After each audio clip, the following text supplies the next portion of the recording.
wabarakatuh.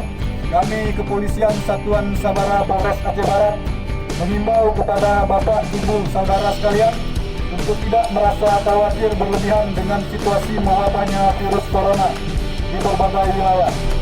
Namun demikian, kita tetap harus waspada dengan tidak mengesampingkan tatanan hidup sehat, antara lain senantiasa selalu mencuci tangan dengan menggunakan antiseptik atau sabun, menggunakan masker bila bepergian keluar rumah, menghindari kontak langsung dengan orang luar atau pendatang, perbanyak makan sayur dan buah, istirahat yang cukup, hindari stres, senantiasa tetap taat beribadah kepada Tuhan Yang Maha Esa, dan menghimbau kepada orang tua yang memiliki anak sehubungan dengan diterapkan metode belajar di rumah agar tidak membawa anak ke tempat keramaian ataupun ke tempat wisata, dan lebih banyak berdiam diri di rumah untuk mencegah menyebarnya virus corona.